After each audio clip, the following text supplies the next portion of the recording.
Well, hello and welcome to this week's podcast of Countryside, brought to you by NFU Mutual and strawberries, but no cream on the programme. No, I get your own cream, Simon. We do the strawberries and get your cream from the Allemand Creamery.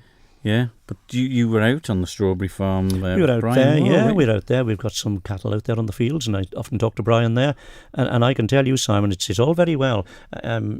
He's got super strawberries there, but the work he puts into that is quite remarkable. You'll just throw a few seeds or a bit of fertiliser. There's a lot more than that to it. Okay. But he does it very, very well, and he has a very, very good clientele coming there now for strawberries. Yeah, but it's a fabulous day. You can take the kids there in safety and everything, aren't they? And they enjoy helping, don't they? Yeah, and one of the things, it's a lovely view from there, from the top of Buvelo, looking right down over Groudle and right out to the sea there. It's a lovely spot. All right, and has the Bronze Chuff been awarded again yes. this year? Oh, yes, the Bronze Chuff was awarded to the Martin brothers at Smale for their farming and conservation, and we did a farm walk there, and the other one was at Vicky and Neil Masson's at Cricket. A super walk there again.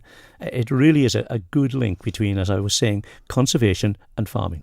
Well, the man that heads up the Farming and Wildlife Advisory Group is Paul Fletcher. Simon, he comes from your part of the world. Yeah. So he's been involved with it quite a long time now. So it's a nice sort of organisation, really, if I can call it that. Well, the good thing about it, Simon, is it's non-political, and there's no pressure. Off the battle. It really is. It's an enjoyable one where you can go and just enjoy yourself, visit the farms, talk, have a cup of tea, and just a general evening out. Yeah, and particularly at this time of year, you'll be familiar with it as well. The little sort of things you think, oh, that's a big fly, sort of sneaking past your head in the evenings, and they're one of the species of Manx bats. And Bob Noon from the Manx Bat Group told me what a really important and busy time it is for local bats. Yeah, and it's interesting, Simon. You're right. The site that I see the bats, Simon, is in Bollawillian Lane. It's quite a close lane, quite a narrow lane.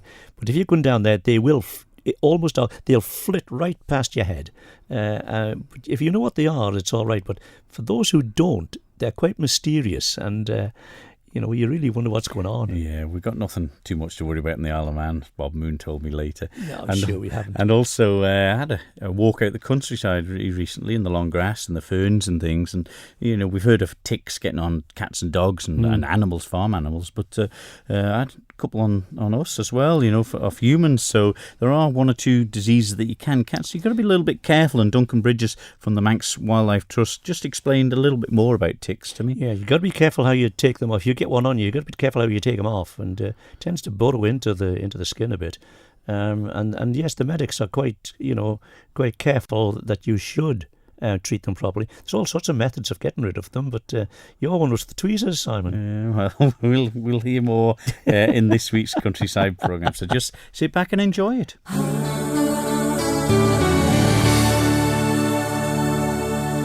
But it's high summer, and it's the time of strawberries. So I went to talk to a man who has been 19 years, he tells me now, producing strawberries for the Pick Your Own at the top of the White Bridge Hill in Onken. Brian Moore. It's been a bit of a tough start to the season, a very cold spring and into the early summer even, plants weren't moving and they were late flowering. I think we sort of got to about May and the flowers were just starting to come out on the early ones, and we got a touch of frost for a couple of nights, which blackened the flower head, which is the strawberry. So I think we probably lost about 20% of our early ones. Now you're sitting here high on top of Groudle and top of the White Bridge, close to the sea. You'd have thought frost wouldn't have affected you too badly here. No, well, a lot of times we do get away with when there's frost in the valleys and that, we seem to get away with it. But there was one or two mornings I was coming out and there was only 2 or 3 degrees. I was out sort of 6 o'clock in the morning. It must have just went sheltered and quiet enough to get that touch of frost. So we struggled with the early ones. We were short of rain and it stayed cold, and we've only been picking for the last sort of 10, 12 days now, where we normally be sort of a good sort of 3 weeks into the season. Do the people expect them to come on season, Brian, regardless of the Oh, weather? yes, they do. They're here from probably sort of the first nice days, the beginning of April. There'll be people turning up at the weekends asking, can they go and pick strawberries? And they've seen them in the supermarket, so they think they should be ready. And you still have pick your own? Yes, still mostly pick your own, yes. Which is our 19th year now, and it's just as popular as ever. You know, we're getting the next generation coming up now with mothers and fathers, so and the second generation. Is it still a family day out, Brian, to come and pick strawberries? It is. Do you think to yourself, you know, they're going away with the little ones with that memory that they'll sort of carry on when they sort of grow up and say, well, I remember going up and picking strawberries, which a lot of people do, even sort of, the first pick your owns on the Isle of Man. A lot of people still can tell you where they were and remember go down picking when they were young. Is this a good link, Brian, between young people with modern outlooks and attitudes finding out where their food actually comes from? I think it is. I've noticed we always have gooseberries sort of on display and weighed out, so when they come in to get pay for their strawberries. And all the little ones will come in and they'll be looking at these gooseberries and having a clue what they are, because you never see them in the supermarkets. And even some of the parents, when the little ones ask their parents, what are they? Some of the parents are sort of asking. So, you know, it's nice to see that they can go and look at the gooseberries on the bushes and see that they actually grow and how they grow. One of the features at Look in Your Farm Shop, you encourage people to make jam, strawberry jam.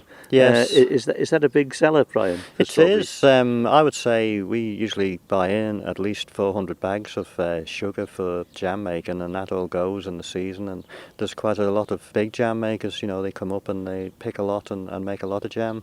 So it is, and the generation, the recipe is on it now, and they have a microwave recipe now as well. And the younger generation, you know, are quite happy to try making their own jam as well. Are we beginning to see a trend developing then, Brian, and people actually prepared to cook and go and pick fresh stuff, which is unusual, and then cook it and make their own final product? I think there is, you know, the people are wanting to sort of get out and get fresh produce and, you know, cook with it, as you say. It's I think people are sort of trying to get away from the supermarket, the blandness of the supermarket quality of it. We talked about strawberry, we talked all about strawberries, but you've got much more than strawberries. Tell us what else you've got. Yeah, we've still got the black currants and red currants, which are about 10 days away now, and raspberries, there's a nice crop of raspberries this year. They're just finishing flowering, so they'll be probably middle of July they'll be starting.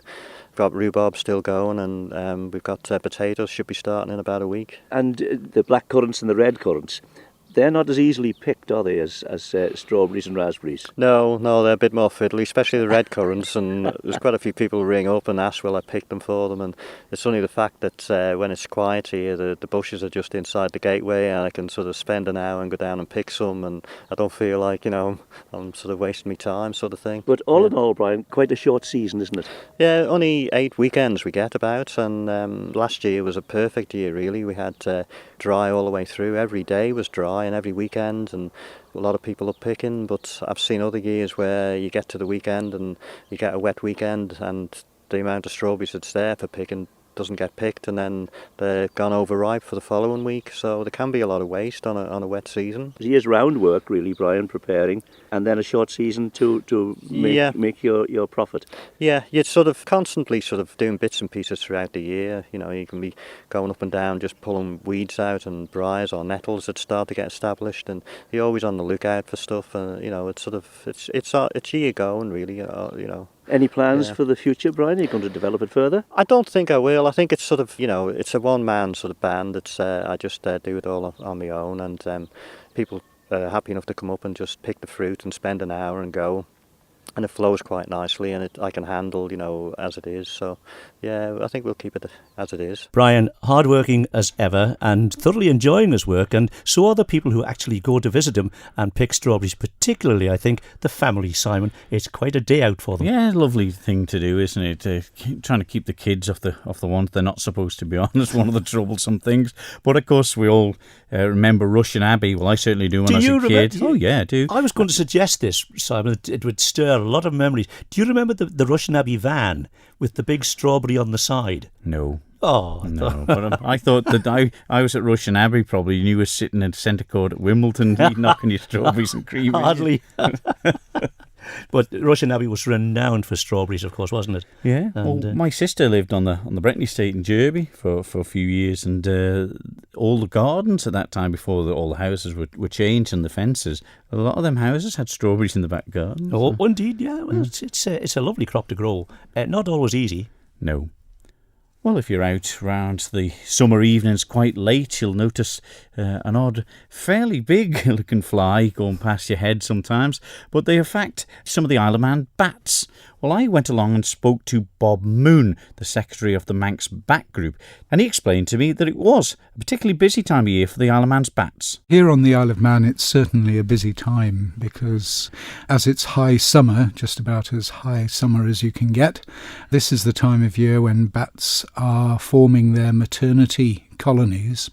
Female bats get together in quite large numbers in order to be safe and warm somewhere and have a suitable place to give birth and raise their babies. This is happening now, and so it tends to be the time of year when people see bats. If they don't see them at other times, they'll see them in high summer, because that's when you tend to get these concentrations of sometimes quite large numbers, anything up to a couple of hundred here in the Isle of Man, as we've experience of roosts. But these are very much summer roosts. Yeah, are they sort of stay on their own, or do they go around in groups? They certainly form these groups within the roost space, wherever that happens to be, whether it be in hollow trees, in the masonry of old stone structures like barns and bridges, or even in modern houses. Pipistrelles are very common in the Isle of Man, common pipistrelles, and they actually quite like roosting in modern houses,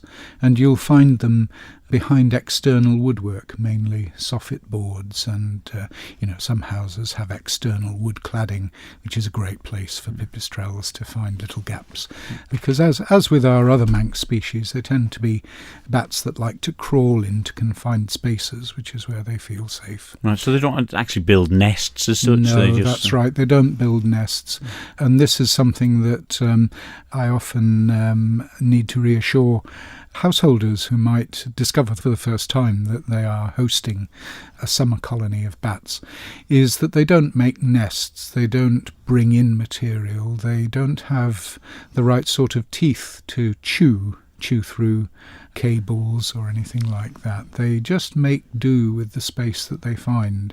So you might find that they're there because there's noise, and you'll see a few droppings and urine stains possibly near the roost entrance, but they're not capable of actually making nests as such. But it's important to say that, that if you think they are roosting somewhere near where you are, a part of your property, you can't just shoo them off and then they'll go somewhere else. Not. Is that right? Yes, you're absolutely right, Simon.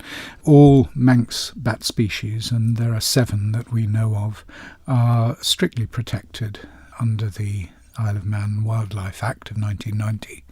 And the Act protects bats and their roost sites. So it's not just protecting the animals themselves against harm, injury. It's also an offence to obstruct their access to roosting sites. This time of year, they're nocturnal, aren't they? They head out at night. I mean, it's probably the shortest period they've got of particularly darkness. Oh, absolutely. Is that a strange thing? It is a strange thing, but then it's warm as well, and it's very conducive to bringing up little ones. The other thing you've got to remember is that all 7 of our Manx species feed exclusively on insects. And this is the time of year when, if you look at the insects that are around, this is the time of year that populations explode and you get large numbers of small flies, which are great fodder for pipistrelles. A single bat will eat 3,000 in one night. Wow. Yes, I know, it's incredible, isn't it? And moths and lacewings and all manner of insects. Each flying insect around here will have a species of bat that is particularly keen on feeding on it. And of course, this is the a time of year when you get a lot of insect life, and so bats are very active. They've got lots to eat. But the Isle of Man bats, I mean, there's no one going to swoop down, attack you and bite your neck, is there? No. I mean, it's wonderful, isn't it? It's great stuff. We have something like 1,200 species of bats worldwide. It's massive diversity. Of them all, I've forgotten whether it's 2 or possibly 3 that feed on blood. And all 3, I think there are 3, vampire bats and false vampire bats. All 3 species live in Central America, so I think we're quite safe. They're actually quite cute little bats. I've seen films of them. They look very cuddly. They have this unusual diet, which is the blood of mainly roosting birds as their natural prey. Of all the bats, of all the 1,000 and more species of bats, they're the ones that seem to have the highest degree of social organisation within the bat colony. When baby bats are orphaned, for example, then other bats in the colony will actually step in and regurgitate food, which is something. Bats don't usually regurgitate food for youngsters. Youngsters, as with other mammals, they feed on mother's milk. But if the mother dies, then these vampire bats do take care of their own, which is unusual. Certainly for our Manx species, when things go wrong with the parents, then I'm afraid that's quite bad news for the infants. Bob Moon from the Manx Bat Group, and there is a walk organised, or a Bat Watch, at the end of August, organised by Nick Pinter and the Manx Bat Group as well. So if you want to go along with that, and technology's ever improving as well, so they can hear the bats before they get there. So. They're a mysterious creature, though, Simon, aren't they? And they come out at this mysterious time of day, just in the twilight.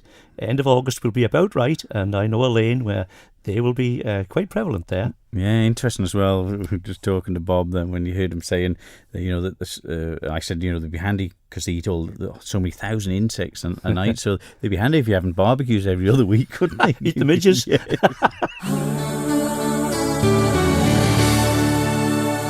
Manx Radio's Countryside is brought to you by NFU Mutual. Well, there we were talking about the wildlife of the Isle of Man, and the link between wildlife and conservation and commercial farming is the Farming and Wildlife Advisory Group.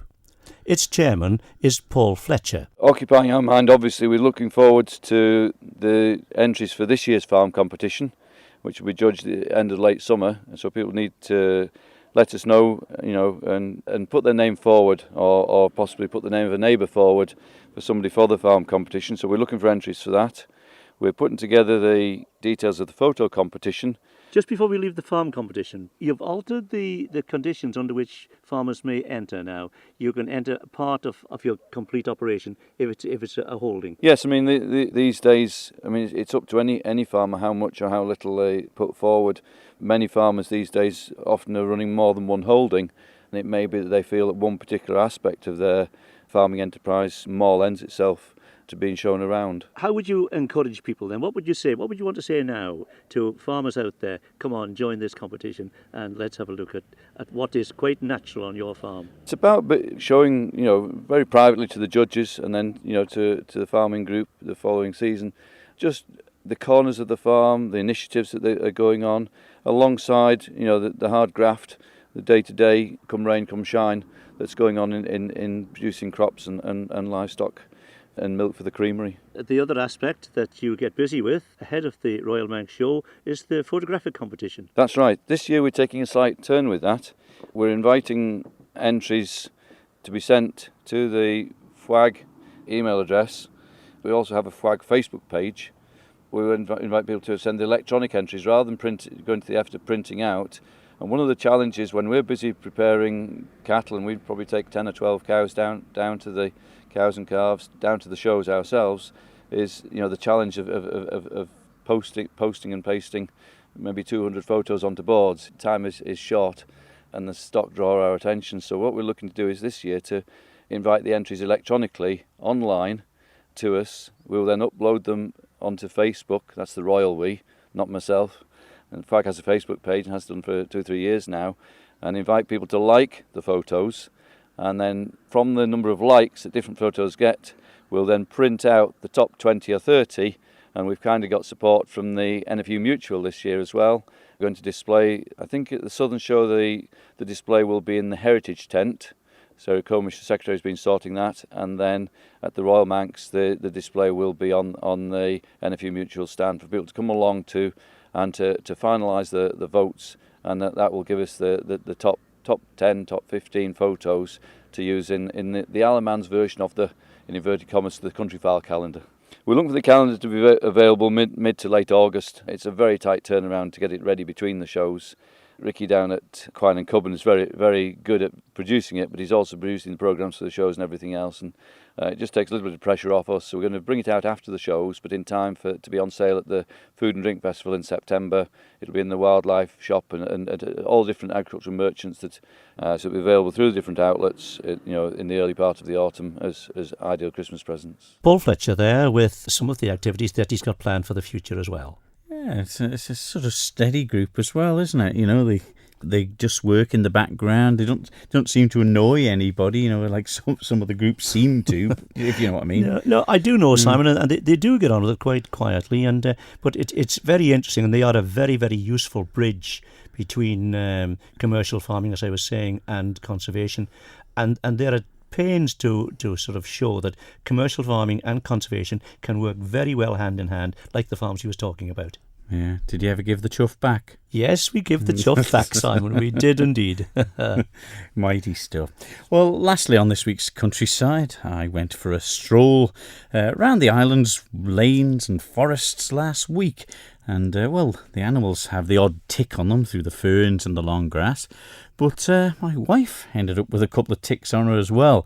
And it's that time of year, as Duncan Bridges from the Manx Wildlife Trust explained. We're getting to that point of the year now when the humidity is up and the temperatures are up and the ticks are getting very active, yes. For anyone that's out there walking in the countryside, it's always well worth checking themselves and also the dog when you get back home, just to make sure. It's a funny thing, you always think of the ticks on the dogs and things, but people forget, I suppose, the potential seriousness of ticks being on the human body as well. They do carry diseases, and certain areas, especially in the UK, there's tick-borne viral diseases which have carried over from other species, so from deer, and there's Lyme's disease, which is also a serious medical condition and needs attention. So people need to be aware of them. They are a fascinating member of the invertebrate, the small animals on the island. They have this remarkable life cycle whereby they're able to live for up to a year without feeding. They effectively crawl up blades of grass, bracken, fronds that are hanging up as they get to the feeding point, the feeding stage, and then they sit there and they wait until they pick up they detect the breath or the body odour of a human or another mammal passing by. They can pick that up and they reach their little feelers out, their little legs, and hope to get brushed onto, and then they hop on board. Of course, once they're on board, they then seek out somewhere that's part of the skin that's relatively soft and vulnerable, that they cut a small incision in the skin, access a blood capillary and feed on the blood. It takes them a couple of days to fill up. You see the creature actually expand, and eventually when it's full of blood, it will then drop off, and that blood meal will keep it going through its next stage of its life cycle. So remarkable in many respects. Not very pleasant if you've got one on you, though. So. What did you say about them hoping to be brushed on? So they're not like fleas or other insects where they jump and something? No, they don't jump. They literally sort of hang on to the side of the leaf, a blade of grass or whatever, with 4 of their legs, depending on which life cycle stage they're in. And they'll have the other 2 or 4 hanging out, waiting to see if they can basically latch hold, usually onto something like a sheep or a cow, because that's what they're most likely to encounter. But if a dog or a human goes past and brushes against them, then they will crawl onto the clothing and make their way up your trouser leg or inside your shirt sleeve. So yes, prudence. Anyone out there walking needs to be careful of them. Just check yourself. They can be removed quite safely if you carefully use the appropriate little metal, bit like a tiny hairpin, and you lock it over the jaws and you spin the head of the animal out.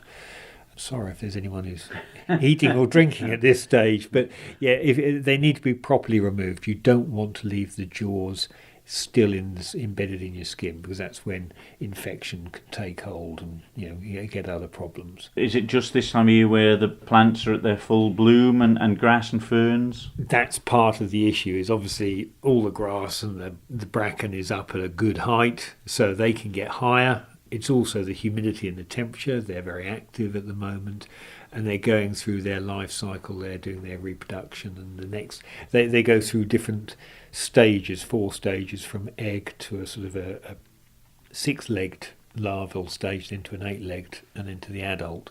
But yes, they go through different stages. So there's 2 intermediate stages, and before they can move from one to the next, they have to feed. Interesting fact, I think you were telling me just before that cows they've been picked on over many years, and are they fighting back, the cows? Well, yeah, the cows actually, cattle can build up a resistance to them. Obviously, the ticks themselves create...